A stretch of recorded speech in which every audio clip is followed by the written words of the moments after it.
Boa noite. Boa noite, Ana Paula Ramos. Boa noite, Carlos Santos. Estamos aqui para bater um papo.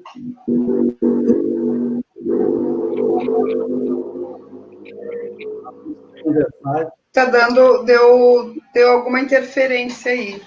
Está dando interferência? Deu, agora, né? Agora tá bom. Agora melhorou. Mas nós vamos fazer um papo internacional. Essa interferência é a do mar. Tanto mar, né? Como diz o Chico Buarque, tanto mar. As ondas que estão levando as nossas energias, né?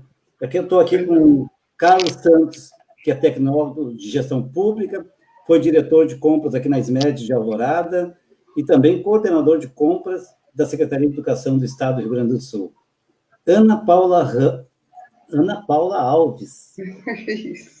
Era Alves. Ramos antes. Era Ramos, eu chamei Ramos, mas é Alves, tá? Esqueçam Ramos, tá? Professora da Rede Municipal de Ensino de Alvorada e de Viamão. Especialista em educação profissional integrada, pós-graduada em História da Cultura Afro-Brasileira. Né? Temos aqui, a Ana Paula está aqui como mediadora entre Brasil e Portugal. Nós vamos dar uma conversada, vamos bater um papo aqui sobre as políticas de inclusão que Portugal tem e executou durante a pandemia, e o resultado nós sabemos qual que é. Um dos melhores da Europa, o resultado de enfrentamento à pandemia. Né? E o Brasil, que se alinhou ao pensamento americano, do Trump, que não acredita que o Covid é uma doença grave, que pode ser até uma gripezinha, pelo que ele falou, o que está nos levando hoje, depois de 3 meses, 100 dias de Covid no Brasil, está nos levando a mais de 50 mil óbitos e mais de 1 milhão de pessoas infectadas. Hoje, a infecção do coronavírus está saindo das grandes capitais e correndo para os interiores, as cidades do interior. Então, está aumentando muito. E a cidade do interior é a que menos tem recurso, principalmente UTIs, de quartos de UTI, para atendimento desses casos.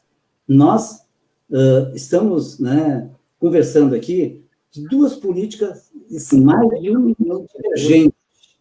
Uma, que o presidente sai às ruas sem máscara para conversar com as pessoas, estimular que as pessoas andem sem máscara, e acredita que a tese científica que a imunidade de rebanho, que é todo mundo pega, quem se salvar, se salva, quem imune, não está comprovado isso, é arriscado, e quem tiver que morrer, morre.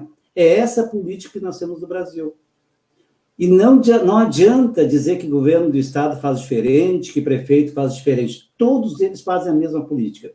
O único que é autêntico, que tem coragem de dizer, é o presidente.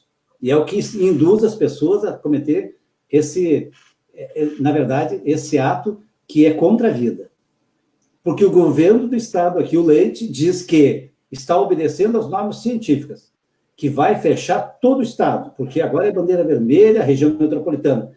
Se reúne com os empresários e diz, inclusive com o prefeito de Porto Alegre, o prefeito da região metropolitana, e diz que essa bandeira vermelha não precisa ser tão vermelha. Ela pode ser um pouco assim, mais que laranja, mas não vermelha. Isso que ele disse. Foi um blá, blá, blá no fim de semana, no sábado, e no domingo de madrugada, o prefeito de Porto Alegre, inclusive, teve que retificar o seu decreto, dizendo que realmente é bandeira vermelha. Para te ver que se usa a ciência aqui para justificar o injustificado, para levar para os empresários decidirem. Eu acho que os empresários têm direito de decidir também, mas o Conselho Estadual de Saúde também tem que opinar sobre a situação do Brasil. O empresário tem que ser protegido com políticas de financiamento. Os trabalhadores, empregados, autônomos, têm que ter uma política de manutenção do seu salário. Isso o governo federal teria que estar fazendo, o governo do Estado teria que estar fazendo, e o governo municipal teria que estar fazendo. Não é o que a gente vê aqui. As pessoas não podem trabalhar e acabam tendo que sair para sobreviver e se infectando com o vírus, né? Para a gente só fechar com chave de ouro, ajuda de R$600. A maior loucura. Milhares, centenas de milhares de pessoas nas filas da Caixa Econômica para receber R$600, sem saber se iam receber. Ficaram mais de 20 dias com filas enormes. 50 milhões de pessoas se cruzaram nessas filas e isso está resultando o quê? Maior número de pessoas com Covid hoje, e nós sabemos quanto é grave pegar essa doença, né? Então, eu queria que, nesse primeiro momento, né, ver essa entrada, né, para colocar o que nós vamos discutir, mas eu queria que a Ana pudesse se apresentar e o Carlos também pudesse se apresentar, e depois a gente faz esse debate aí sobre como Portugal está tratando da pandemia lá na Europa. Pode começar, Carlos. Vai lá, primeira visita. Muito bem. Em primeiro lugar, quero agradecer esse convite de vocês, né, de poder compartilhar aqui como é que está acontecendo aqui em Portugal, né, e terem me escolhido para poder passar essas impressões aqui, não é? Quero agradecer também quero saudar aos meus amigos brasileiros, né, que eu tenho aí, tenho família, tenho amigos, tenho e sinto saudades daí, como é óbvio, né, e saudar todo mundo que estiver nos ouvindo nesse momento desta live. Talvez as pessoas se perguntem quem é o Carlos, né, porque como é que o Carlos pode falar de um lado e do outro, né, que eu nasci no Brasil, nasci em Porto Alegre, meus pais são portugueses, toda a minha ascendência é portuguesa, e aos 14, 15 anos de idade eu me mudei para Portugal, e fiz toda a minha vida em Portugal, até que em 2011 o Brasil estava economia, estava tudo bombando, né, como se costuma dizer, e Portugal estava sofrendo ainda os finais de uma crise econômica mundial que nós tínhamos, que o mundo todo sofreu, né? E o Brasil não tinha nem ainda passado sequer pela crise, porque a economia estava muito bem consolidada e dirigida. E daí eu fui para o Brasil e tive a experiência de trabalhar, né, próximo aos setores de educação. Uma foi na Secretaria de Estado do Rio Grande do Sul, no governo Tarso, e depois na Prefeitura de Alvorada com o professor Serginho. E aprendi muito, e essa foi minha experiência, né? Então eu conheço bastante, né, tanto do Brasil como de Portugal, então eu espero conseguir contribuir com alguma coisa aqui na nossa live, com esse convite aqui do professor Serginho. Então, professora Ana Paula, então, da Rede Municipal de Viamão e de Alvorada, há 22 anos, 4 anos antes em Porto Alegre, então 26 anos aí de caminhada, né? E onde depois eu vou contar um pouquinho, assim, algumas experiências bacanas que a Alvorada trouxe para a minha formação. Então, aproveitando, a minha apresentação é essa, vai ser rápido, porque somando tudo, 60 horas, 22 anos, dá uns 70 anos de história, então não dá. Em Alvorada, Carlos, aconteceram várias coisas bem legais, assim, na gestão do professor Serginho. Vou falar rapidamente, porque é muita coisa, tá? Então, assim, foram trazidos para cá, construídos aqui 1580. Se eu errar aí, Sérgio, tu me corrige. 1580 novas moradias aqui para Alvorada. Né? Escolas infantis, 3 escolas infantis, uma de ensino fundamental, um instituto federal aqui na região do Umbu. A escolha do lugar não foi por acaso, né? Também aconteceram um auxílio financeiro para os alunos da EJA, porque os alunos da EJA têm um certo período do ano que eles abandonam a escola, né? Então, se pensou lá de uma maneira de resgatar, de que eles permanecessem na escola. Então, foi dado esse auxílio, né, para que eles pudessem. E teve uma live da EJA que os colegas colocaram muito bem todas as coisas que ocorreram. Tinham cursos profissionalizantes para esses alunos, 25 cursos profissionalizantes. Também 3 UBSs, UPA, Céu das Artes. Céu das Artes está construído bonito, um prédio bacana lá, onde os oficineiros podem ser da própria comunidade, mas está lá parado. Ficou parado, não teve andamento esse projeto. Centro da Juventude, que é onde os jovens, né, que estão em situação de vulnerabilidade, um projeto bem legal também. Casa de acolhimento para os moradores, que vão para lá, tomam um café, tomam um banho, vão para dormir, né, tem banho também. E junto tinha loja social, que vinha de encontro com todo este projeto, que também é uma proposta bem legal. E, claro que eu esqueci de muita coisa aqui, né, porque são muitas coisas mesmo que foram construídas muito legal, depois o Serginho pode complementar aí. Mas o que eu quero saber, aproveitar aqui e perguntar se em Portugal tem algum programa de renda básica, assim, para os cidadãos, ou renda mínima, ou programas semelhantes ao Bolsa Família? Bem, em primeiro lugar, talvez seja bom eu fazer uma comparação Portugal com o Brasil para terem a noção das dimensões, né, das grandezas, né? Portugal equivale mais ou menos a 1/5 ou 1/6 do Rio Grande do Sul. Então, é um território muito, muito pequeno, né? Tem 10 milhões de habitantes, que é praticamente parecido com a população do Rio Grande do Sul, que não sei se tem 12 milhões. Então, é quase a mesma quantidade de gente num espaço muito menor, né? Isso depois para a gente poder linkar com a questão da Covid, né? Mais à frente. O Estado português há muitos anos já tem o que eles chamam de rendimento mínimo. Muitos anos, dos anos 90, eu acredito, que todas as pessoas, mesmo que são a gente chama aqui o arrumador de carro, que são os flanelinhas, né? Até eles têm direito a aceder a esse programa, que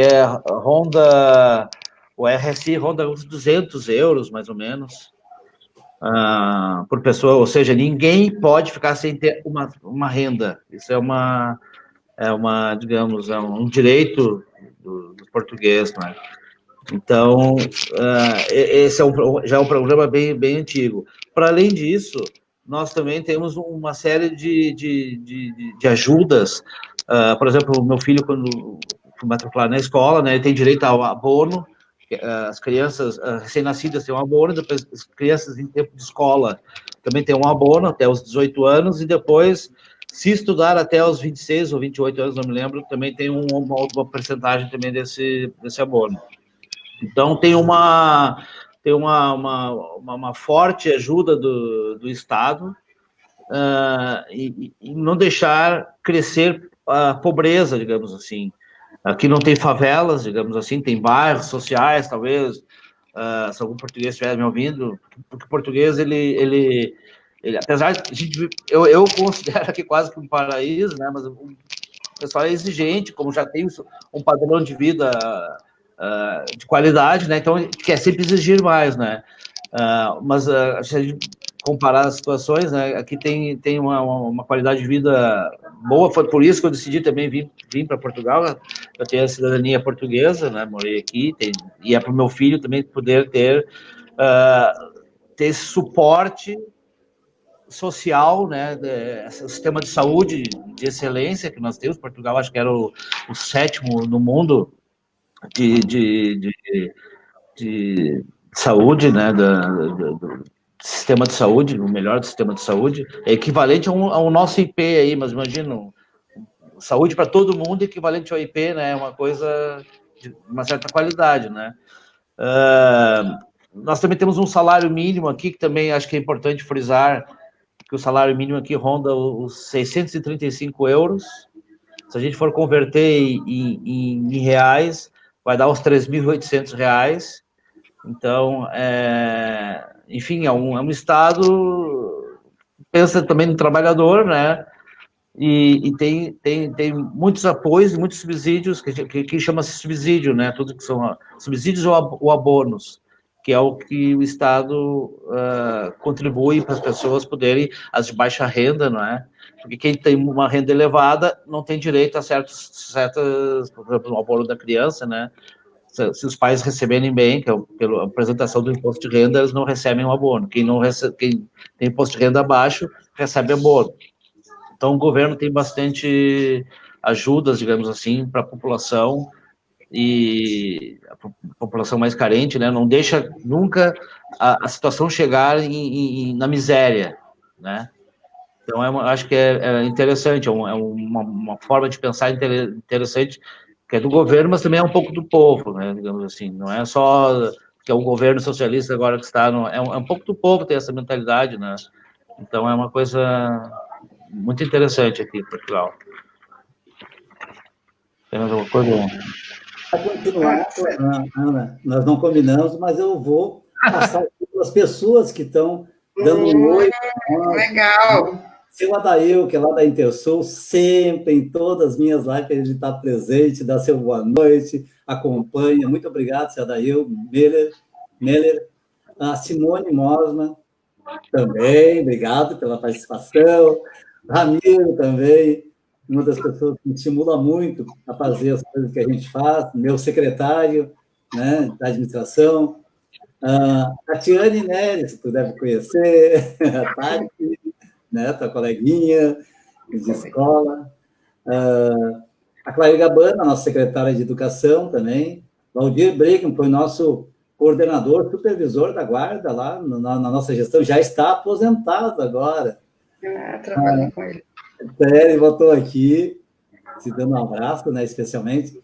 A Beth Elisa Damasceno também, participando de mais uma live, verdade, mais uma. A gente tem muitos assuntos para falar, né? A gente tem feito essa semana, Carlos, nós fizemos uma na segunda, na terça e essa na quarta, tá? Eu acho que nós não vamos fazer mais agora dessa semana, só na semana que vem, tá? Mas tá assim o negócio. A agenda tá poderosa, a agenda. Tem bastante assunto. A Josi Furlan, uma companheira nossa que mora lá na Minha Casa Minha Vida, tem uma casinha lá que a gente sorteou e ela recebeu. Nossa amigona, nossa companheira, né? Está sempre com a gente também. A Marlene, professora, querida, conhece todo mundo aqui em Alvorada, né? Temos a tua colega, a Maria de Grazia também, nossa colega do município, né? Querida, também está sempre junto com a gente. A Karen dos Santos, tu conhece bem também, a tua colega lá de Viamão, né? De gabinete, no prefeito. Cristine Schunk, a Cris Schunk, é pré-candidata, trabalhou na nossa administração, na saúde e nos direitos humanos lá. Ontem eu fiz uma live com elas, viu, Ana e Carlos? Com a Cris, com a Roseli e com a Claudete Rosa. E elas fizeram uma boa live, falaram, gostei. Muito bom conversar com as mulheres do PT, com as mulheres que o PT está chamando para concorrer, fazer política, né? O Cláudio Leandro é o nosso presidente do partido, né? Daí tem a Daisy Miller, que é a esposa do Cleiton, que está aqui também, é vizinha da Ana. O Nilton Azevedo de Mole, né? Está dando boa noite para o Carlos. A Júlia Prestes, deve ter sido uma aluna tua, Ana, professora maravilhosa. Né? A Heloísa já falei, né? Também está mandando um abraço. A Maria Zoretti, que todos vocês conhecem também, estava dando boa noite para todos vocês. A Sandra era a colega da ZO, e ela acompanha a gente também nas nossas lives. Então, a Karen está aqui de novo, a Sandra. Elas começam a conversar entre elas aqui também, tu viu? Eles se encontram aqui e ficam conversando aqui nos comentários. Mas, vamos lá, então. Ana, qual a tua provocação? Carlos, deixa eu te contar mais um pouquinho. Eu sei que tu trabalhou aqui, mas nesse período tu não está, tu estava em Portugal. Então, na gestão da Estela e do professor Serginho, que foi uma gestão democrática, construção de escola cidadã, educação popular, né?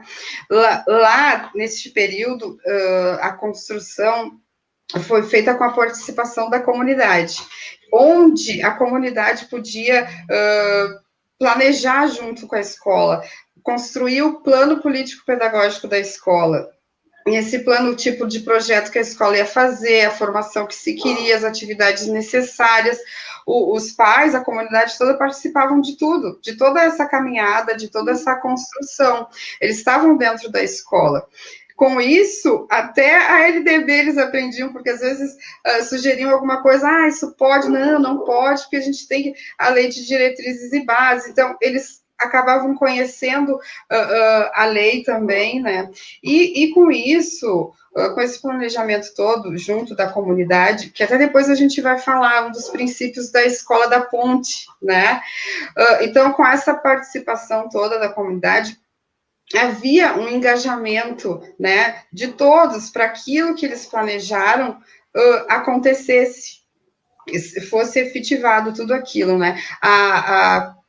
Participavam também da construção, inclusive do calendário escolar da escola, né? Tinha eleição de diretores, então, onde eles poderiam escolher aquela pessoa que ia estar lá à frente do projeto que eles queriam para aquele local, para aquela comunidade, né? Hoje a gente não tem mais eleição de diretores aqui. Antes aconteciam formações, não só para os professores, mas para toda a comunidade, né? Hoje nós não temos formações também, até depois eu vou dar uma dica para quem está com saudade de ter formação, lá no finalzinho eu vou dar uma dica, vou sugerir alguma coisa. Não caia daí, assista até o final. Isso. Não temos Conselho Municipal de Educação, que também em outras lives já foi conversado bem sobre tudo o que aconteceu, um horror. Os alunos da EJA, são pais, né? Os alunos da noite, que são pais dos alunos do dia. Então, olha que bacana eles poderem participar. Eles participavam da construção do projeto da escola como aluno e como pai. E isso a gente não tem mais, né? Aconteceram também vários congressos desses alunos, né, onde tinha lá um complexo temático, a gente fazia pesquisa participante, era tudo, e depois nesse congresso eles levavam lá o resultado de tudo que tinha sido feito, muito, muito legal também.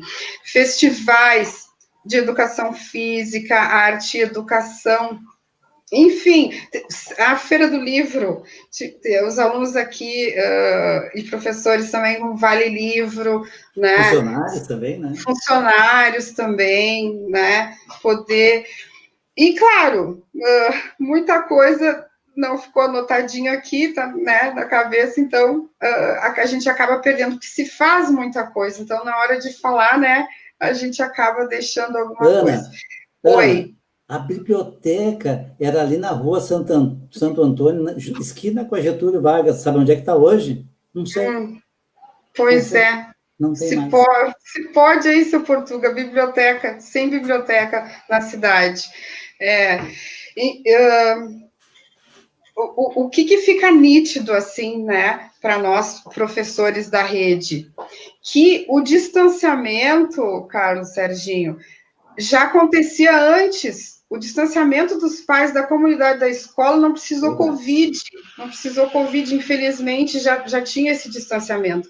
E com isso, né, com essa falta de formação, com esse distanciamento todo, quem teve na sua caminhada como profissional, como professor, educador, acaba adoecendo. Então, o professor adoecendo, a educação adoece, e isso não precisou Covid aqui em Alvorada, infelizmente, né? Não sei, outro vírus que aconteceu aqui.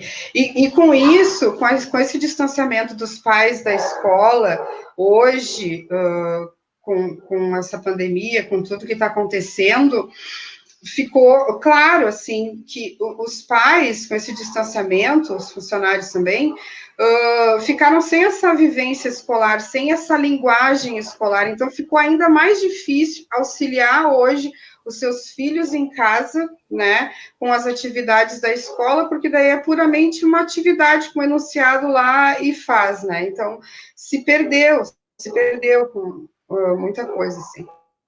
Uma conquista, assim, de todos, né, para todos que trabalham com educação, supervisão, orientação, coordenação, tudo, a aposentadoria de 25 anos agora é para todos, né, legal isso. A hora atividade. Hoje os alunos, eles podem, de primeiro, ensino fundamental, eles podem contar com mais de um professor, dependendo do tamanho da escola, né? 2, 3, até 4 professores com projetos que são escolhidos ali, né? São 7 eixos temáticos.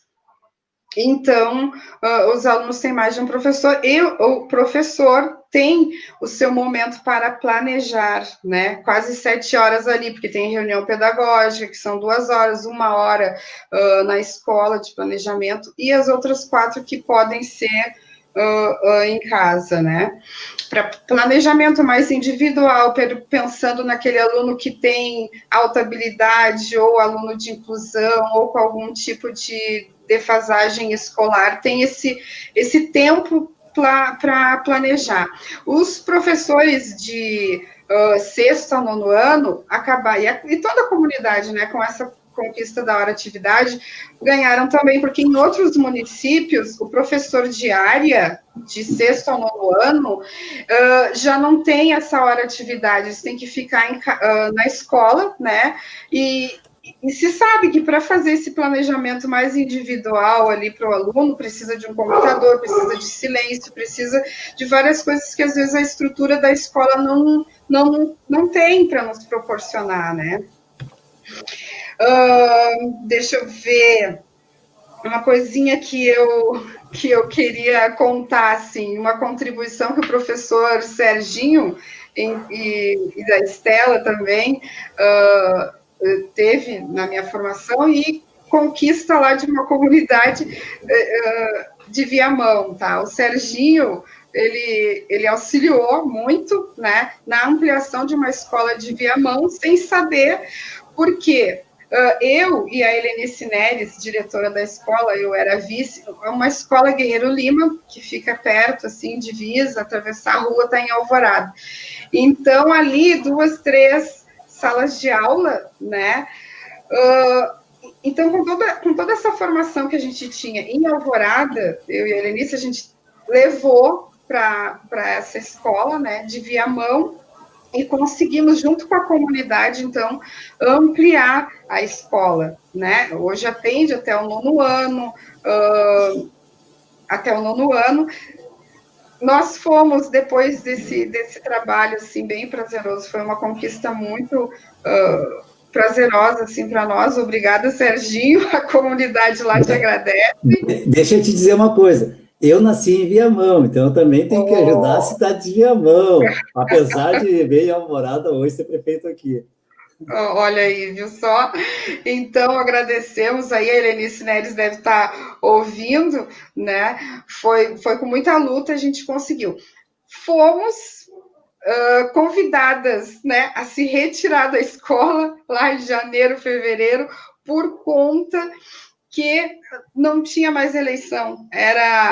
O diretor era, então, indicado, e a diretora que foi indicada para lá não quis a nossa presença, pediu para a gente se retirar. Uma tristeza isso, né, para nós, assim, enquanto profissional, mas a gente fica feliz porque a gente deixou lá, a escola está lá, está funcionando, bem linda, o seu princípio todo na construção ali da escola cidadã, que era uma formação que a gente tinha, a comunidade escolar participou, e foi uma grande conquista. Só para encerrar, tá, Carlos? Já vou te fazer pergunta. Mas para encerrar, uma outra contribuição das formações que tiveram, que nós, professores, tivemos na época em Alvorada, em algumas especializações que eu fiz na URGS, lá os professores, porque estávamos nessa caminhada aqui em Alvorada, né? Então, lá os professores me pediam, nas aulas, para fazer relatos de como era feito aqui, porque o que eles queriam era realmente dar exemplo de que uma gestão democrática, como é uma gestão democrática, como funciona, né, a construção da escola cidadã e educação popular. Então, a Alvorada pôde contribuir bastante também lá na academia, lá no Instituto, na URGS, né? E agora a pergunta, tá, Carlos? Ah, tá. Pensei que era aquilo tudo a pergunta. Não. Você tem que responder à altura, tá, Carlos? Tá vendo? Ai, meu Deus. E em português ainda. Ai, Jesus. Ai, Jesus. Em Portugal, a gestão, né, é democrática nas escolas, tem formação para os professores, tem formação com a participação da comunidade, e eu sei que os alunos de educação infantil aí, né, já retornaram, não sei, até o 3º ano, podia contar para nós como foi esse retorno, os alunos têm que usar máscara, quais as medidas que foram adotadas aí. Certo. Antes do Carlos responder, eu quero anunciar também que estão participando, assistindo a nossa live, a Fátima Maria Bayer e o José Clóvis estão aqui conosco. Tatiane também já tinha dito, a Heloísa, a Cris, a Heloísa, a Sheila Bezerra da Costa, tua amiguíssima. Oi, Sheila! Ela era da Escola Guerreiro Lima, essa que eu contei, da construção. Ai, que legal, né? Que bom que a gente pode fazer parte dessas construções, mesmo sem saber. Porque a educação te dá esse direito. A educação te dá esse direito de tu construir sementes, como o Carlos estava dizendo antes, largar sementes e elas germinarem, né? E a educação faz isso. Só deixa eu aproveitar a Sheilinha, essa que está aí, a Sheila, a única professora que ficou na escola porque os outros pediram remanejo. Saíram de lá. A Sheila está lá ainda. Tá bom. O Eduardo Kruger também, ó, tu é demais, né? Deve ser alguém muito próximo de ti. Claro que é, né? A Marlene aqui de novo. Helenice, conquista da nossa hora atividade proporcionada pelo... Eu acho que é uma das coisas mais importantes, o reconhecimento que o professor do currículo tem o direito, o espaço para respirar e poder replanejar, se formar e dar melhores aulas. Não é para o professor, isso é para melhorar o nível da educação. A Marlene também coloca ali que é importante eleger a nossa pré-candidata Estela para a gente poder retomar esses projetos, né? E eu sou pré-candidato, Ana e Carlos, porque nós temos que defender o nosso legado. E nós temos muita coisa, como, por exemplo, a Lagoa do Cocão. Mas depois a gente conversa sobre isso. Vamos ouvir o Carlos agora. Vou tentar chegar à altura da Ana, né? Vai ser difícil, né? Aquela cabecinha ali cheia de conhecimentos, né? Vou tentar. Em primeiro lugar, a gente tem que se atentar também às dimensões do país, não é?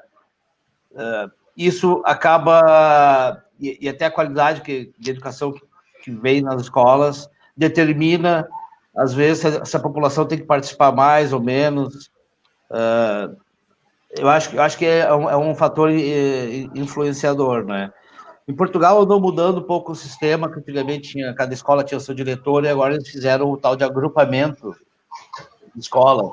Ou seja, tem um diretor na escola, normalmente é a escola maior, né? Ou a escola de ensino médio, tem um diretor, e todas as outras escolas daquele bairro, daquela região, se dirigem, né, a esse agrupamento que comanda a distribuição dos alunos.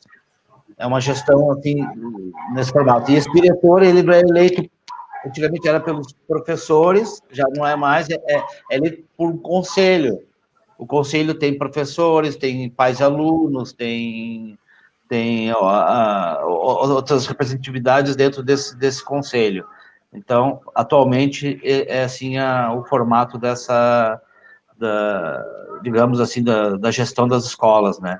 Enquanto no Brasil também está dividido a gestão, uma parte é municipal, outra é estadual, tem outra parte federal, né? Aqui é o governo do estado, governo de estado que se chama, né? Que estado que se chama o país todo, né? E é eles que comandam a educação e que tem as verbas, né? Embora já seja discutido a passagem dessa responsabilidade para os municípios. É uma coisa que está em construção, ainda não está efetivada. Em alguns lugares já efetivaram, mas como é uma carga grande, né, de econômica, eles acabam, às vezes, voltando para o governo, porque é uma coisa difícil, né. Sobre a parte de gestão democrática, eu não posso falar muita coisa aquilo que eu não sei, né, então eu agradeço alguns dados que eu tenho pela minha cunhada, que é professora aqui em Portugal, né, e ela me ajudou bastante aqui na compilação de alguns dados.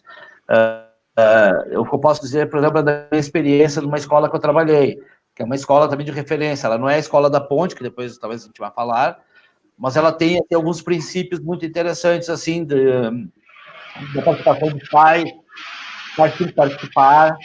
É uma escola tecnológica, ela é um misto de público-privado, ela recebe dinheiros da comunidade europeia e da comunidade portuguesa, mas os alunos não pagam nada. Nessa escola não tinha cercas também, a escola não tem, né? Não tem o toque de entrada para a sala, nem o toque de saída, as pessoas têm que ser responsáveis e se atentar aos seus relógios para a hora de entrar, a hora de sair. Então, se o aluno faltava à escola, os pais recebem um SMS dizendo, né, uma mensagem dizendo, seu filho faltou a aula de hoje. Os professores têm computadores ou tablets onde eles fazem a chamada e quando o aluno falta, automaticamente recebe uma mensagem dizendo que o aluno não está. E quando o aluno falta ou não leva o material que tem que levar, o pai é obrigado a ir naquele dia na escola, depois do horário laboral, falar com o professor responsável da turma, né? Cada turma tem um professor responsável, e o pai tinha que passar lá uma hora conversando com o professor para tentar entender quais são as dificuldades da família, porque às vezes é uma dificuldade da família, não é só a malandragem, assim, do aluno, né? Às vezes a família está passando por alguma dificuldade ou um outro fator que os pais até desconhecem e o filho está passando, não é?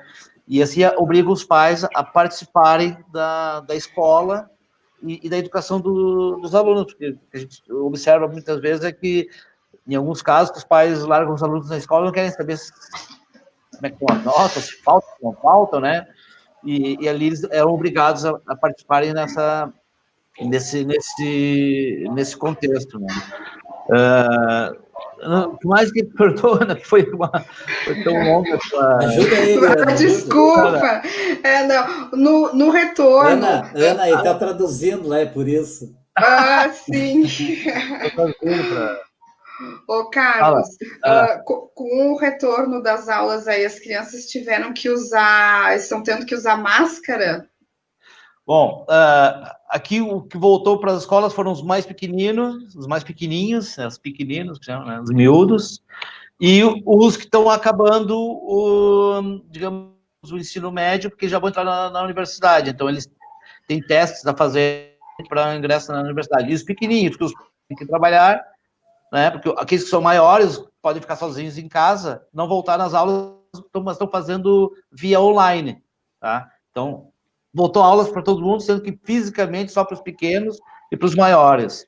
Os pequenos, o retorno das aulas, os pequenos não usam máscara, as crianças pequenininhas, no caso do meu filho, tem 6 anos, não usa máscara, mas chega, ele tem que levar no início da semana ele leva a mochila com tênis, uma parte de roupa dele que ele troca quando chega lá, faz as aulas, na hora de vir embora ele bota outra roupa, ele não pode, os tênis, que aqui chama de sapatilhas, né, eu vou aproveitar fazendo um pouquinho do dicionário, Ele tem que trocar os tênis, não pode usar os mesmos tênis, e a roupa fica lá. É uma coisa interessante. É a escola pública, não é escola privada.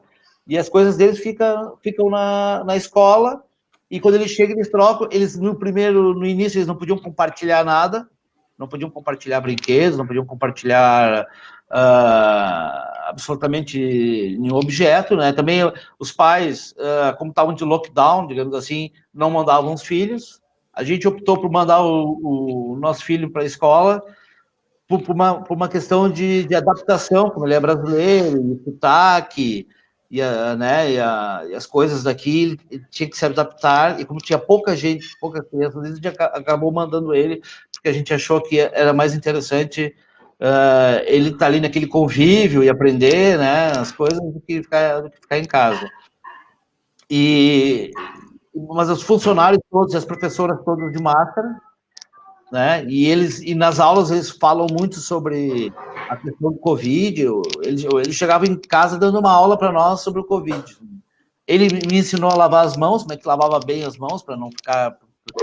A escola pública fez assim um trabalho excelente, mas os primeiros 2 meses, eu acho, primeiros 2 meses, encerrou, ninguém foi para as aulas, nada nenhum, os serviços públicos todos fecharam, né? Até a cronologia aqui do governo, eles levaram 16 dias depois de detectado os primeiros casos em Portugal para tomarem as medidas completas, né? Foi muito interessante, assim, porque no dia 2 do 13 eles detectaram os primeiros casos, né? No dia 9 do 3, o governo já anunciou o que ia fazer, não é? De apoios, anunciou o que pretendiam fazer. No dia 16, os serviços públicos encerraram, e aí as escolas, algumas até tiveram autonomia, disseram, não vamos receber mais alunos, antes de sair, no dia 18, o estado de emergência. E quando saiu o estado de emergência, já saiu todas as medidas e apoios que o governo ia dar para... Claro que depois eles foram ajudando, tinham se esquecido de um caso ou outro, de uma situação, né, como é que se diz, do tipo de trabalhos que eles tinham se esquecido, né, de profissionais. De profissionais, exatamente.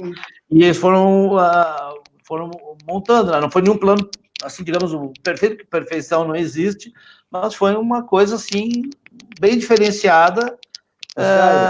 Carlos, e as pessoas...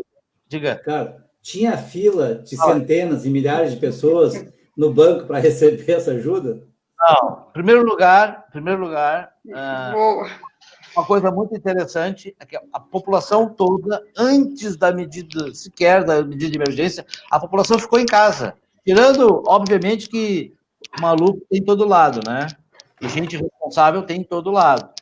Mas as quantidades diferenciadas, né? E antes do governo proibir, porque chegou a proibir de sair na rua, de sair do concelho. O concelho é como se fosse uma região mais alargada. Tem a cidade, tem um concelho, são várias cidadezinhas, né? Então, o governo proibiu que as pessoas saíssem, faziam operações, né, de blitz para não permitir que as pessoas saíssem do seu concelho, né? Mas a própria população foi muito responsável, entendeu? E em momento nenhum, eu ouvi coisas do gênero, por exemplo, quando às vezes no Facebook eu vejo as publicações daí dos jornais daí, né? As pessoas lá, porque vai pagar as contas, porque não sei o quê, porque a pessoa mortinha de vontade de pegar a doença, né? Não é que não seja, digamos, preocupante realmente a pessoa não ter... Primeiro que a pessoa realmente, se o governo não ajuda, tá ralada, né? Se o governo não ajudar, a pessoa está ralada. Mas a pessoa, elas não conseguem, preferem se arriscar, né? Aqui não teve essa... Ninguém quis se arriscar. O governo também teve lá para suportar, né? As pessoas, inclusive, os estrangeiros, quem chegou em Portugal, eu posso falar isso também, por quê? Porque a minha esposa é estrangeira em Portugal, né? Os estrangeiros que chegaram antes da medida de emergência, que ela ligou para o serviço, porque tem um serviço de estrangeiros e fronteiras, aí no Brasil é a Polícia Federal que faz tudo. Aqui os vários serviços são separados, uma polícia, outra polícia. Então, uma que só cuida das fronteiras, que é o Serviço de Estrangeiros e Fronteiras, ela teve que comunicar que estava aqui e queria se legalizar, e a gente marcou tudo via online. Aliás, foi até por telefone, mas eu recebi um e-mail confirmando, e ela estava segurada para receber toda a ajuda do governo ou sustentação financeira por ter chegado antes. Então, deram todas. Ela conseguiu o número da Segurança Social, conseguiu o número de utente de saúde, porque um dos problemas era se pegasse uma doença, se fosse para o hospital, ia ter que pagar do bolso dela. Entendeu? É um pouco diferente aí, talvez, do Brasil, do SUS, né? No SUS, qualquer pessoa. Aqui não, aqui tem que ser utente, tem que ter um número de utente. Todo mundo tem direito, mas tem que ter esse número. Ela, sendo estrangeira, ela ia ter que pagar se ela não fosse beneficiada pelo Estado com ter o número de utente, né? E uma coisa que eles já tinham boa, que era serviços online de cadastramento, de pedido de coisas aqui, eles devem ter dado algum incremento nessa área, porque a gente começou a fazer tudo via online. E as respostas vinham, tipo, 5 minutos depois, assim, uma coisa impressionante. A gente cadastrando algum abono da escola do Lucas, outra coisa, a gente mandava um e-mail, passados 5 minutos já estava a resposta do e-mail, esqueceu de botar um X aqui, não sei o quê. Então, teve assim um trabalho em conjunto, e quem mandava é o Serviço de Saúde. Eles é que comandavam a coisa, não era o governo seguia as determinações do Serviço de Saúde, não é? A ministra da Saúde vinha todos os dias ainda à televisão, dizer o panorama, é a mesma ministra, não mudou, não estamos na quarta ministra, é a mesma ministra desde o início. Claro que no princípio, como em todo lado, o pessoal achou que não ia ser tão grave, depois a coisa, e ela veio dizendo, não, olha, afinal é grave e tal, e eles é que comandam digamos assim, a competência nesses momentos é deles, eles é que dizem. E aí do primeiro-ministro ou do presidente de querer passar por cima dela. Isso aqui não existe. O governo respeita muitos técnicos daquela área. Enfim, é uma coisa bem diferente que a gente assiste, né? Eu acompanho as notícias aí do Brasil, né? Em plena entrevista do Mandetta lá, ou do outro aquele, não lembro como é que é o nome, eu me lembro do filme de terror que ele parecia. O A Seguir ao Mandetta, não sei como é que é o nome dele. É esse. Que ele estava falando uma coisa e o repórter do presidente falou outra coisa. Ele disse, como que falou? De abrir as academias de ginástica. As academias de ginástica que foram as últimas a abrirem. Foi só no início dessa semana passada, que abriram. E ele estava falando, ele se sendo contradito pelo presidente, assim, é uma coisa, aqui não. E eles respeitam muito as medidas de segurança, medidas de dar um exemplo. Então, é bem diferenciado, né? E as escolas, por exemplo, no caso aqui que eu estava falando, minha cunhada, ela dá aulas online, ou seja, ela tem um computador na casa dela, porque ela dá aula para os intermédios, né? E é tudo via online. Daí, tem alunos que, por exemplo, não tem computador ou não tem internet. Uma parte, às vezes, é a Câmara Municipal, que aqui a gente chama, que é a Prefeitura, né, que providencia, outra direto do Estado, ou dão o tablet ou o computador, se a criança tiver internet em casa, criança ou jovem, né, ou dão também com um chipzinho para a pessoa poder acessar já a internet, se for o caso, e ter aulas online. E, como complemento, ainda tem via TV. Por exemplo, o meu filho pequeno, a professora mandava e-mails para nós, com links do site público para ter algumas aulas, mas a própria TV, tem 2 TVs estatais, né? Uma dos canais, metade do dia a programação dela era a teleescola, que é aulas, quer dizer, dado diferencialmente para cada série, né? E ele tinha que assistir aquelas aulas, tinha que fazer o que mandavam fazer desenho, mandavam fazer umas coisas assim interessantes, a gente tinha que assistir aquelas aulas Então, quem não... Porque não conseguiram abraçar todo mundo, mas quem não conseguiu tinha a televisão, né? Então, mas em nenhum momento a gente sentiu ou ouvia as pessoas, não, porque eu vou, não sei o que, tem que receber dinheiro, porque eu tenho, porque... Não, as pessoas realmente, tá, pois, tá, mas não... Aquilo que eu leio aí do Facebook, dos comentários das pessoas aí, sabe, é uma coisa assim impressionante. Ô, Carlos. Prefere botar. Talvez eu não morra desse tiro, vamos experimentar se eu não. Né? Deixa, Ana. Eu queria contar uma coisinha. Então conta, depois eu falo. Não, só falar com tudo isso que o Carlos nos trouxe, né, das medidas de segurança, eu ia dizer que na contramão, a Alvorada teve uma medida. Entregar marmita das 11 às 13 horas nas escolas, onde ficam filas, né, de pais e alunos ali para pegar. Era isso que eu queria contar aqui para o Carlos. É uma das atitudes mais perversas contra a vida que a gente está vendo aqui. Até no Rio de Janeiro já foi proibida a entrega de marmitas nas escolas.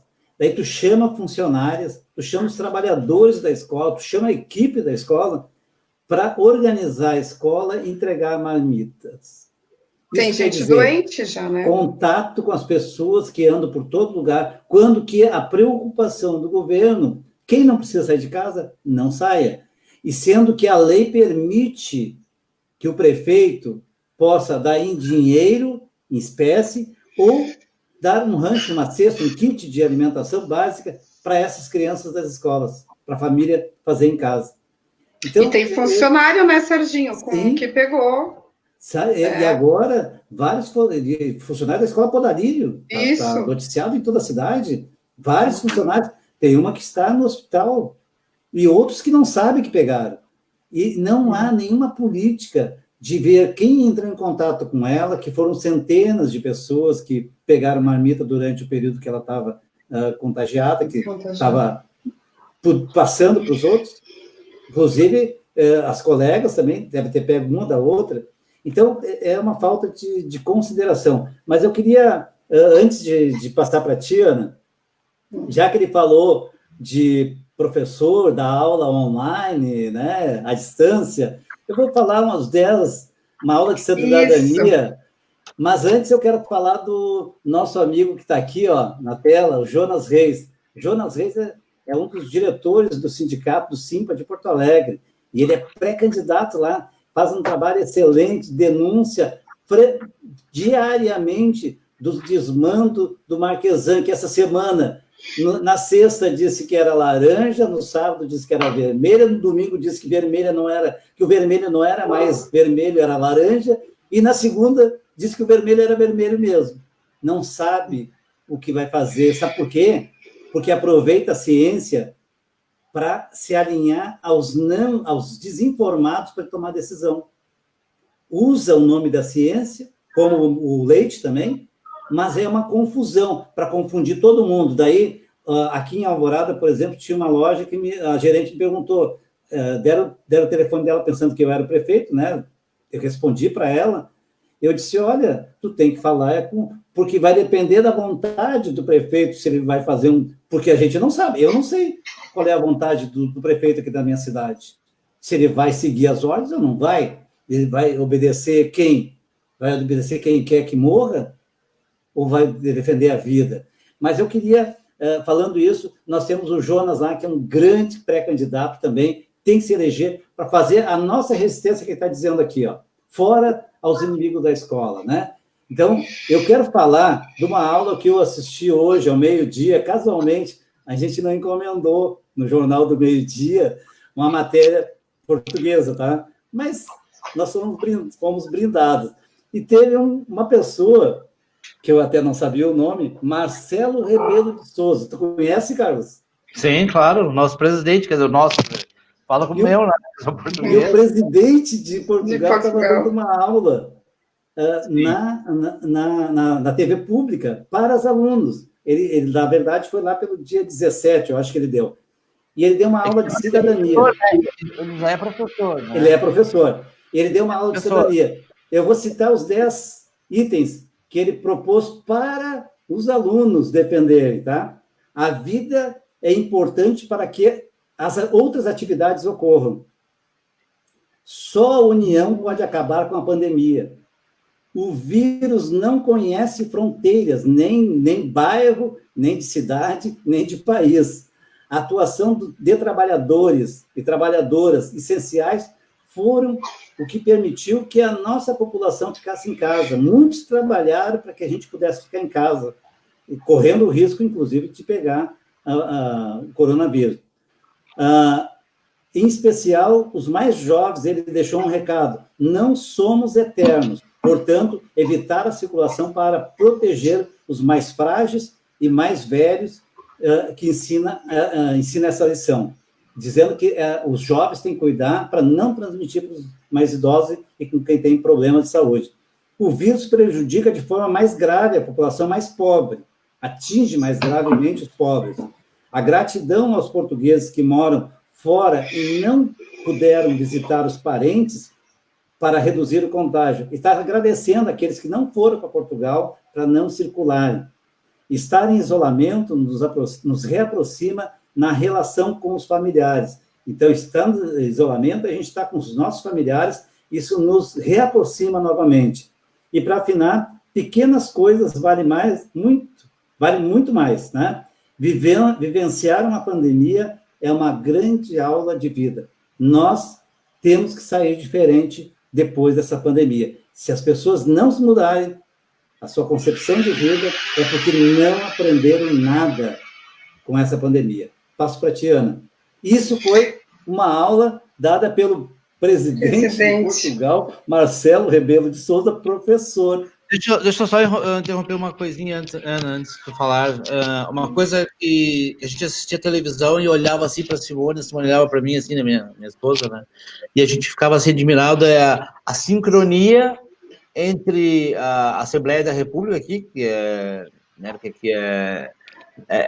é presidente, mas quem manda é o primeiro-ministro, né? O presidente é o representante do país, é ele que determina o estado de calamidade ou de emergência, né? Mas eles tiveram um diálogo, assim, espetacular, apesar de serem de partidos diferentes, se uniram,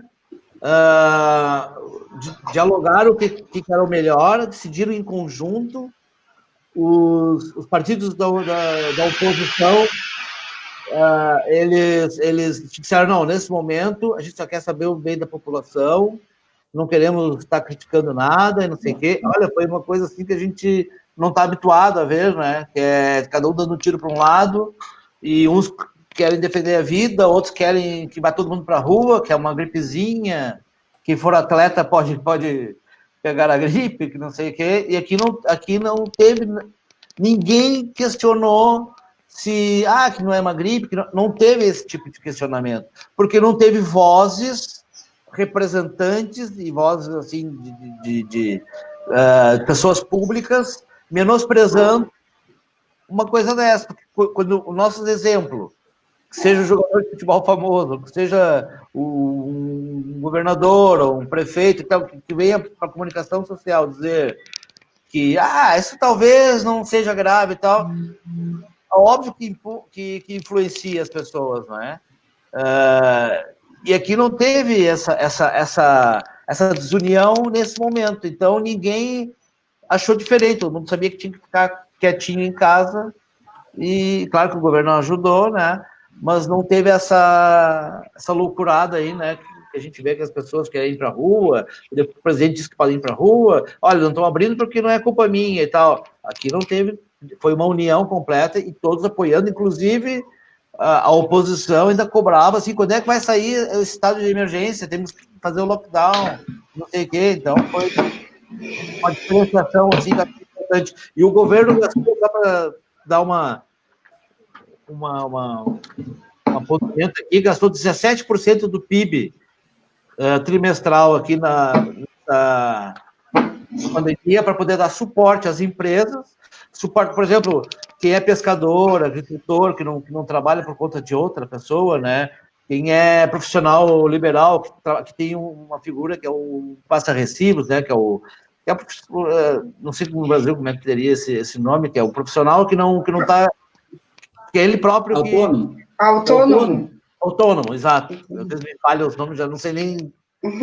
Só estou no Brasil, estou em Portugal. E esses que são os autônomos receberam também ajudas, todo mundo recebeu ajuda para poder segurar a peteca. Claro que não é, digamos assim, o que todo mundo quer, né? Mas ajudou a segurar a peteca aí de muita gente, né? E as empresas botavam em layoff, que aqui foi aprovado o layoff, acho que no Brasil também, né? Aqui que o governo pagava 70%, mas o empregador tinha que pagar 30%. O empregador foi proibido de demitir. O decreto, né? Proibido, não podia, durante essa pandemia, não pode demitir. Obrigou os bancos a não cobrarem algumas taxas e algumas coisas nesse momento.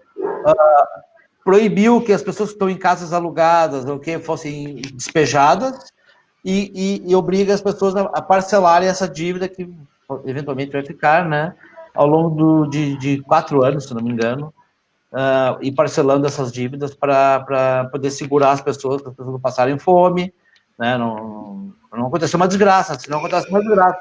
Se o governo não bota a mão, as pessoas falam, eu vejo muita gente falando que gosta do governo capitalista, porque cada um por si, não sei o quê, mas nesse momento choram pelo governo que bota a mão e que ajuda e que não sei o quê. Então, as pessoas têm que pensar muito antes. Nessas desgraças, a gente vê que o governo tem que estar ajudando a população e tem que intervir. Se não intervém, então cada um por si, ia ser uma loucura, né? Era só isso. Serginho, depois das dicas aí do presidente de Portugal, eu estava aqui lembrando das dicas do médico aqui que teve... Ana, nós poderíamos ter tido um presidente que era professor. Já pensou? Que maravilha! Mas pode acontecer, né? Fala, Ana. Fala. Então, as dicas aí do presidente, eu lembrei da Pepe Vargas, o médico que fez a live, foi na segunda-feira, né? Foi. Deputado estadual. Ele trouxe, apesar da gente estar sempre ouvindo, né, sobre isso diariamente, em várias redes sociais, ele trouxe algo que eu não havia, que eu desconhecia. Se tu puder me ajudar a dar uma retomadinha, acho que é muito importante, já que a gente falou aí das dicas do presidente sobre da gravidade, a gente já sabe que é grave.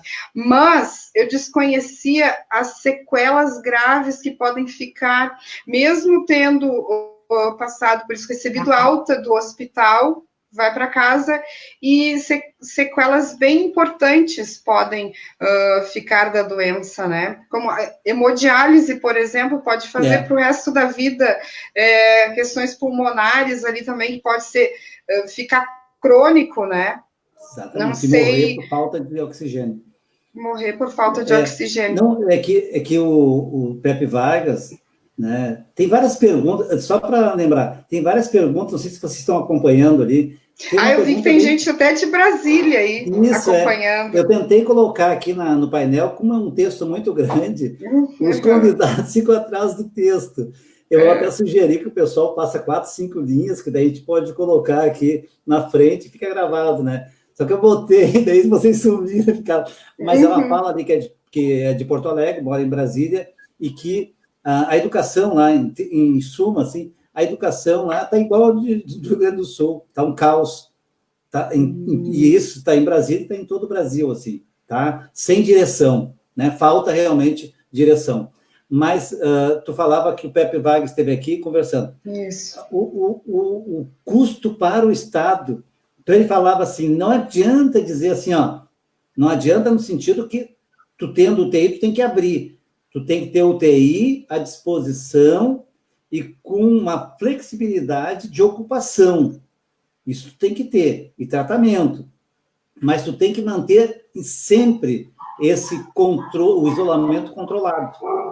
Porque, na medida que as pessoas começam a ficarem doentes, tem um percentual dessas pessoas que vão ficar com doenças crônicas, como, por exemplo, fazer hemodiálise para o resto da vida, talvez, ou ficar com insuficiência respiratória, o pulmão entra em colapso também, ou outras doenças que podem ter consequências e levar a inclusive um gasto enorme e uma precariedade na saúde da pessoa que teve o Covid. Nem todo mundo sai do Covid e volta a ser o pleno. Tem gente que tem um percentual que vai, com certeza, precisar de um atendimento médico, né, ambulatorial, talvez permanente até o final da vida. Então, isso ele estava colocando que a gente não sabia, porque não é só pegar o vírus, não é só pegar, não é só ser autoimune, não é só te recuperar, não é só tu ir para a UTI e conseguir voltar, mas também tem essa consequência. Além do óbito, tu pode ter uma doença, uma comorbidade para o resto da vida a partir de então.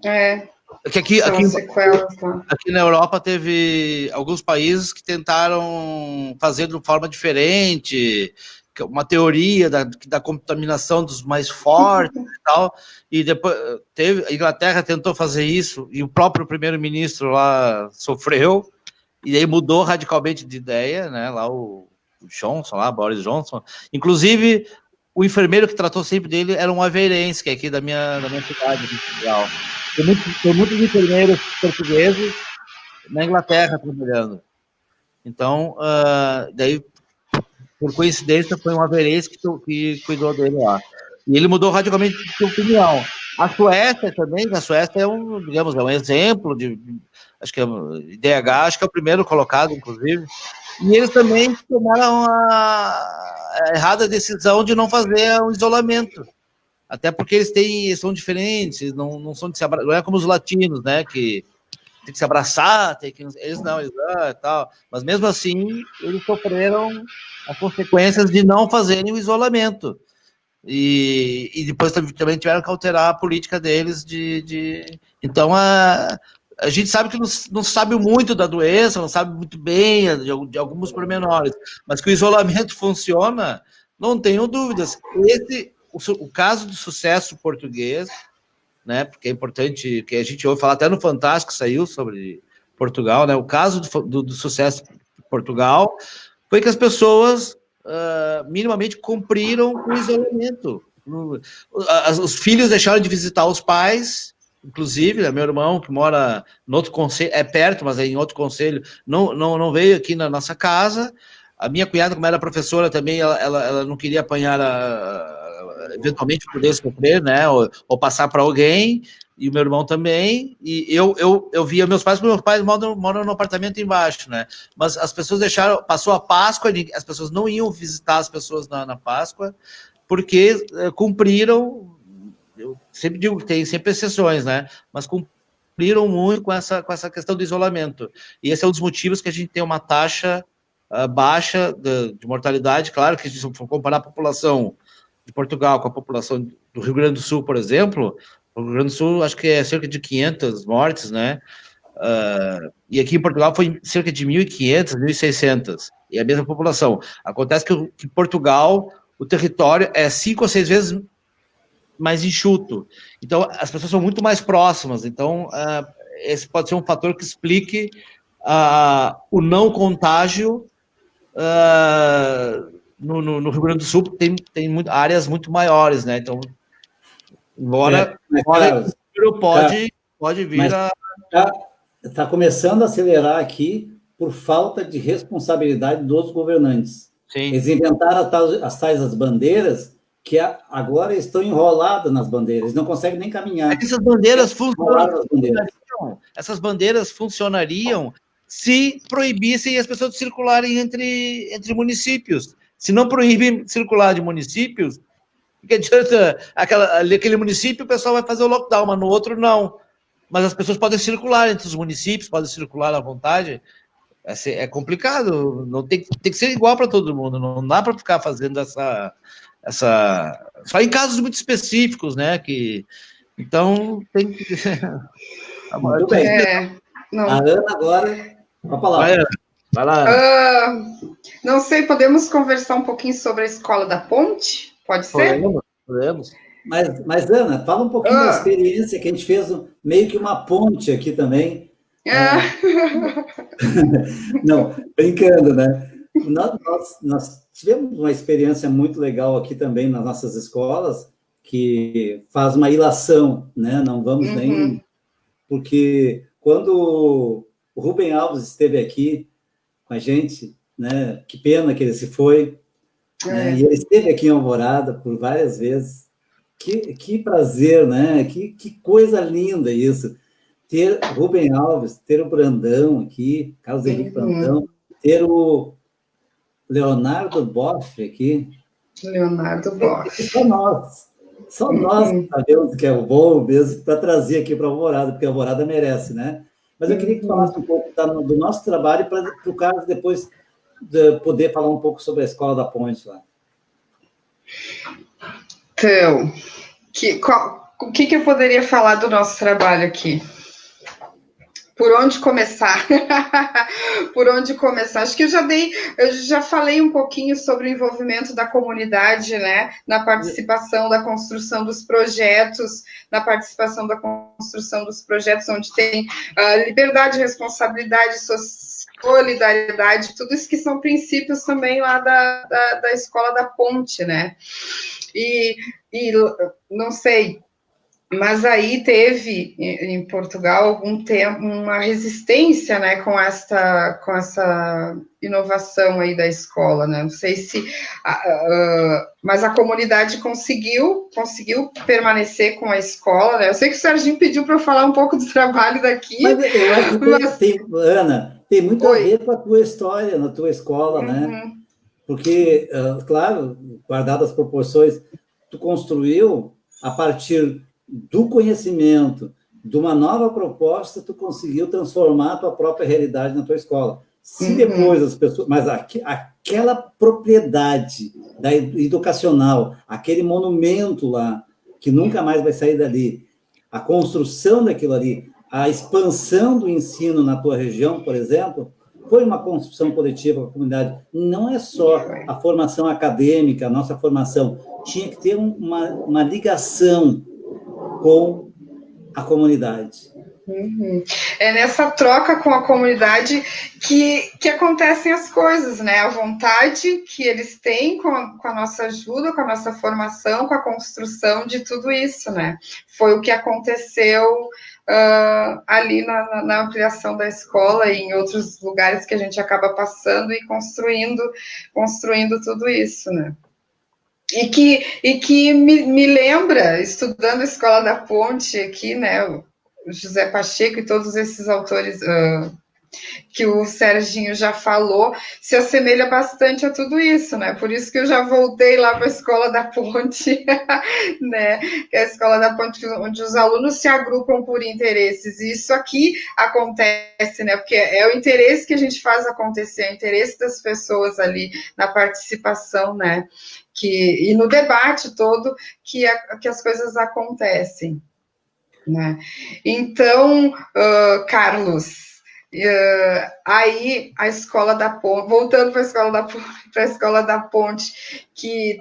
Vamos pegar essa ponte, então. Vamos pegar a da ponte. Deixa, Ana, antes Oi. de falar, o secretário Gustavo também está assistindo, sempre assiste as nossas lives também. Agradecer muito, ele é professor de universitário, né? É doutor, na verdade, né? Escreve muitos livros também. Muito obrigado, doutor Gustavo, por estar aqui presente com a gente. Então, os alunos se agrupam por ainda, Carlos, não sei como é que está aí, né? Se conseguiram, por interesses comuns, arte, música, tem um tutor uma vez por semana, tinha, né? Um tutor uma vez por semana, onde eles, com o seu tutor, mostravam lá tudo que tinham construído, né? E sempre teve essa resistência, mas a comunidade, como estava falando, né, na nossa experiência aqui em Viamão, que o Serginho ampliou a escola junto, a comunidade... Ana, não foi só 4, então, foi 5 escolas. Foram 5. Foram 5. Então, essa resistência, né, que teve, porque... E uma luta que a comunidade conseguiu e citar até hoje como é que está funcionando, a comunidade ainda gesta a escola, conseguiu ficar, é isso. Sim, olha, daquilo que eu que eu apurei, assim, né? Ainda funciona, e essa, como a gente estava falando daquela coisa da sementinha, né? Muitas escolas levam um pouco daquele exemplo, assim, de cidadania, de responsabilidades, das crianças fazerem as suas escolhas, talvez não no grau que é a Escola da Ponte, porque a Escola da Ponte é uma coisa fantástica. A dificuldade que eles tiveram em serem aceitos pela, digamos assim, pela gestão, né, pela gestão do Estado, é que é um formato completamente diferente, assim, eles não têm provas, não têm testes, eles não têm... a criança escolhe o que escolhe, mas é uma coisa com responsabilidade. O que tu vai estudar? Eu quero estudar. Eles fazem uma planificação, eles escolhem qual é a matéria que querem estudar, né? E eles se sentam, e lá não tem salas de aulas fechadas, cada sala de aula de uma matéria e tal. É espaço aberto, são mesas redondas, tem música tocando enquanto eles estão estudando. Daí tem vários anos, alunos de vários anos sentados juntos na mesma mesa, que vão até se ajudam. Então, e os professores, é uma experiência, digamos assim, deve ser uma coisa magnífica, né? Deve ser o sonho, talvez, de qualquer aluno e também de qualquer professor que gosta gosta de ensinar, não gosta de dar o conteúdo, né? E decora, e o teste tem que ser aquele que está decorado. Não, aquilo ali não é, aquilo ali é a explicação. Olha, por que você quer isso? Sabe? Mas pense bem, qual é o interesse que você tem para saber por que isso funciona. Então, é uma outra filosofia de escola. As crianças são ouvidas, as crianças têm reuniões, acho que semanais, elas sentam e dizem: o que vocês acharam bem na escola? E sentam todos, né? Acharam bem da escola? Achamos bem isso. O que não acharam bem? Não achamos bem isso.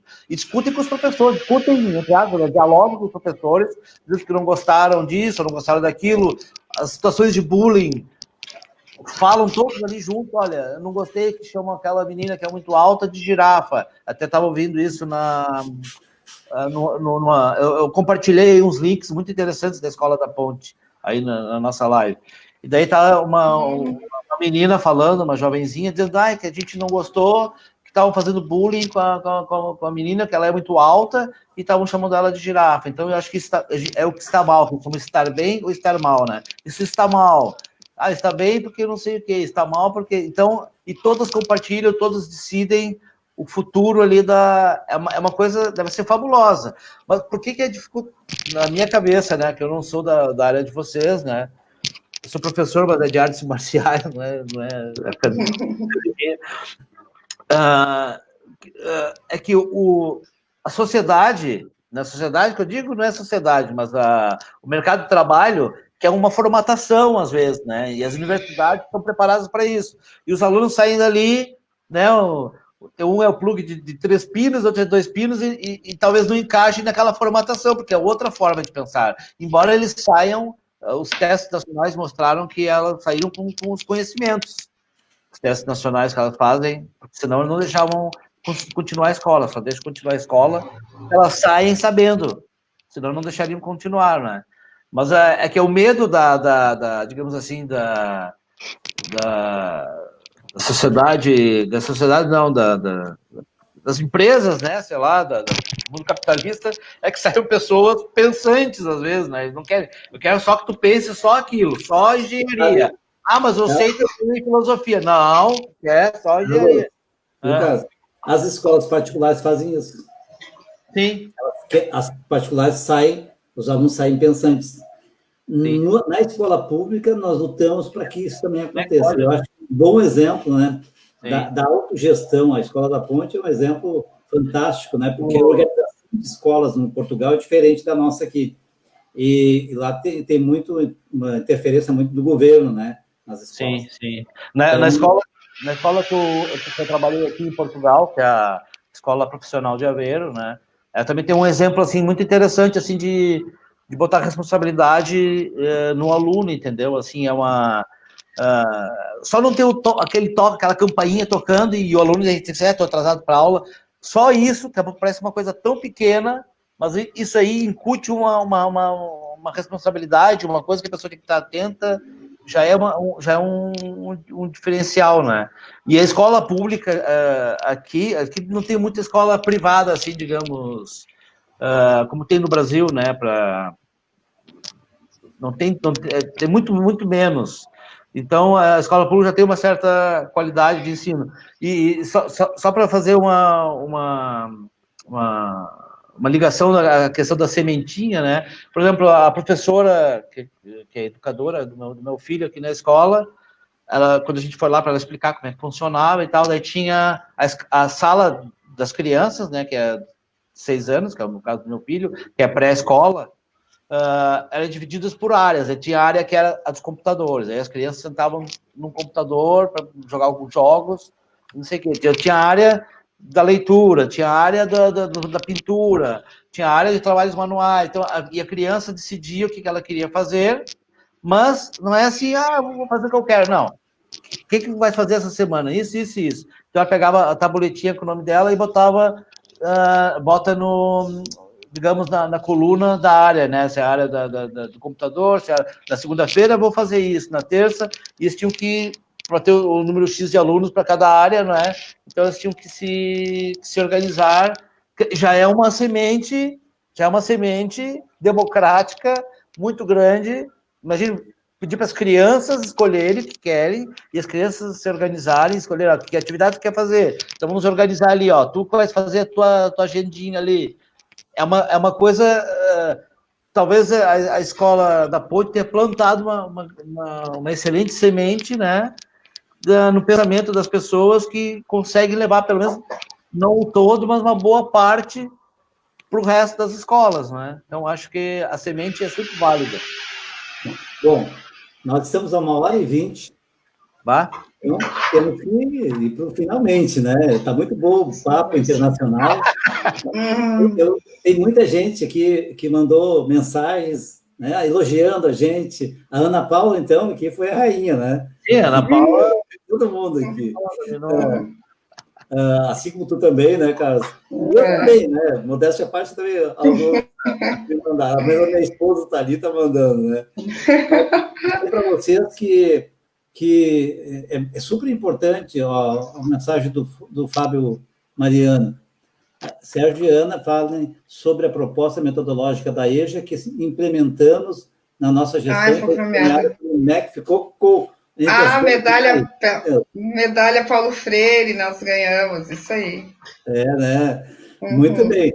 Foi um trabalho, mas a gente pode, né, retomar uma outra live, aprofundar mais. Nós conversamos com a Liana Borges aqui, com o Zé Clóvis, com o Eliezer Pacheco, com a Rose Freitas, com a Estela Farias, com quem mais, Ana, que nós conversamos? Foi muita gente. Com a Tati, falamos com o Cleiton. Com a Heloísa. Com quem foi mais? Muita gente. O moço da segurança, como é que era o nome dele? Cristiano Caraçai, e também o Leonel Hadi aqui conosco, baita. Parabéns para nós.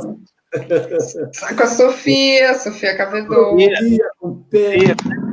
Saudades, Sofia. Não sei se ela está assistindo. Saudades, Sofia. Né? Com Bom Gás, com Pepe Vargas. Bom Gás, com Pepe Vargas. Isso é muita gente. Professor, eu queria só ler um trechinho aqui de uma coisa interessante, depois eu vou perguntar para vocês se sabem de onde é que é. Pode ser? Mas assim, nós já estamos no final, tá? É a sua despedida. Não vai ser uma Ana Paula, vai ser um Carlos mesmo. É bem curtinho. Olha só. A Assembleia Constituinte afirma a decisão do povo português de defender a independência nacional, de garantir os direitos fundamentais dos cidadãos, de estabelecer os princípios basilares da democracia, de assegurar o primado do Estado de Direito democrático e de abrir caminho para uma sociedade socialista, no respeito da vontade do povo português, tendo em vista a construção de um país mais livre, mais justo e mais fraterno. Sabe de onde é que é esse texto? Sabe onde é que é o texto? Não. Da Constituição Portuguesa. Achei muito Bacana. interessante. Muito bem. Ou seja, e ela foi revista em 2006, teve algumas modificações, mas mantiveram o caminho para a sociedade socialista, né, e o Estado de Direito Democrático, que são duas coisas muito fortes aqui no país, né? Então, achei interessante essa... Muito boa, Carlos. Isso aí é muito legal de a gente poder ouvir que preservar a vida, preservar as pessoas está antes do capital. Nós queremos ter a vida e o capital. Sim. A sociedade é assim. Até porque se morre a pessoa, quem é que vai comprar depois, né? Não vale a pena, né? Quem pensa nisso, né? Embora não vale a pena. É uma coisa... A Ana está com a palavra agora. A Ana é comandante aqui. Tá, então já é para eu dar tchau? Posso? Já é para dar tchau agora? Sim. Então tá. E tu já encaminha finalmente, tá? Tá, então, para concluir aqui a minha singela participação, Brasil versus Portugal. Não é verso. E Portugal. Tá certo, tá certo. É inversos. Inverso Portugal. Quem fala? Tá, então eu queria convidar aos colegas, a todos que estão assistindo, quem não assistiu ainda, quem está com saudade de ter formação, seja da comunidade, seja colega lá de sala de aula, funcionário de escola, vizinho e tal. Quer saber o que é gestão democrática, quer saber o que é construção de uma escola cidadã, verdadeira educação popular, onde todos participam e podem ser, né, protagonistas da sua história, eu faço um convite.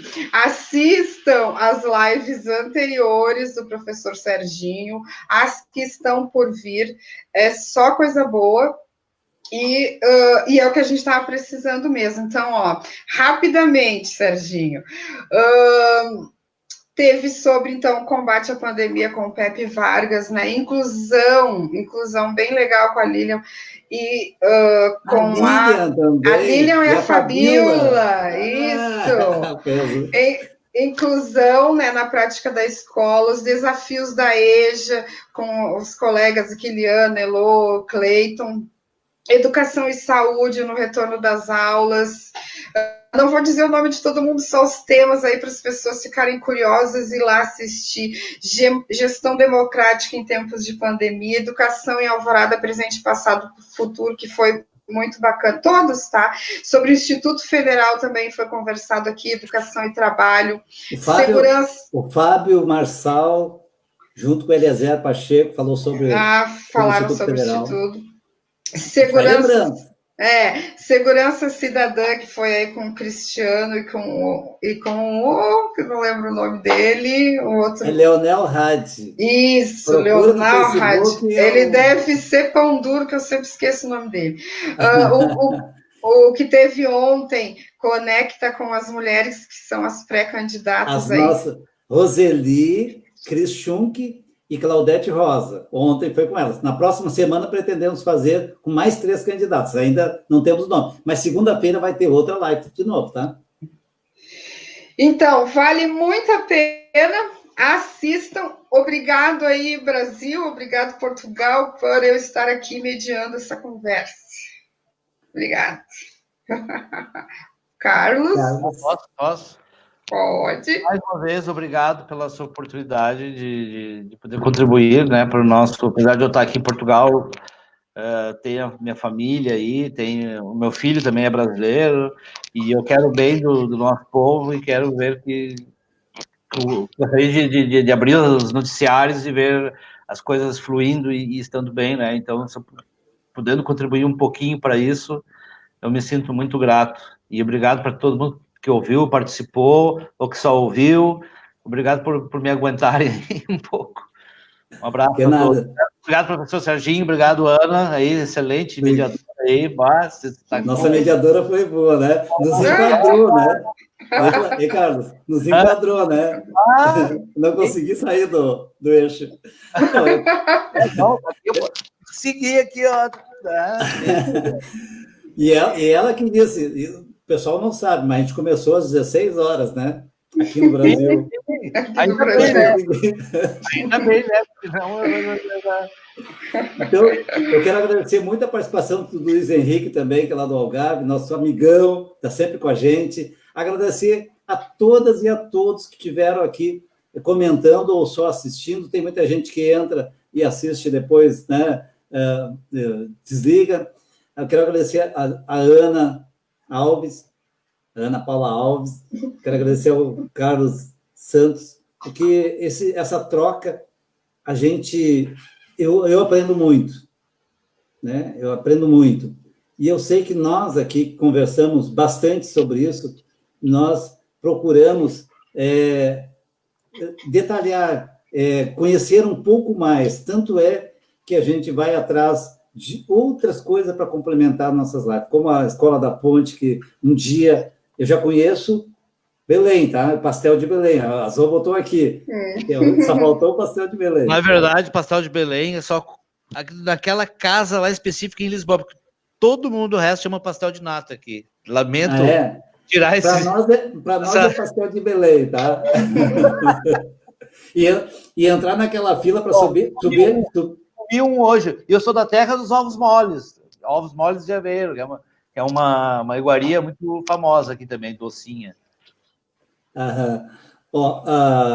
A Suzana também esteve com a gente. Teve um pessoal ali que te cumprimentou diretamente. Paulo, acho que foi, Ana? Não vi, não vi. Era linda e tal, deve ser parente ou muito amigo ali. Não vi. Então, depois tu olha, tá? Ana aí.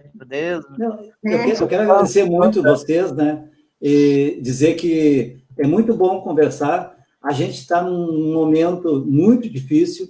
Nós temos que pedir que todo mundo se cuide. Se não precisar, não saia. E se precisar, pense 2 vezes para sair. Só saia em caso de emergência. Não leve as crianças a passear, não saia com crianças. Se puderem deixar com segurança em casa, deixe em casa. Eu sei que às vezes não tem, né? Então, a gente tem que pedir isso, reforçar isso, porque essa é a nossa responsabilidade, é a responsabilidade de quem quer preservar a vida. Nós somos do time da vida, nós somos do time do bem. Tem lá no Brasil, tem aqueles gabinetes, né? Nós somos do gabinete do bem. Nós queremos o bem para todos, principalmente aqueles que mais precisam. Um abraço para vocês, muito obrigado mais uma vez, né?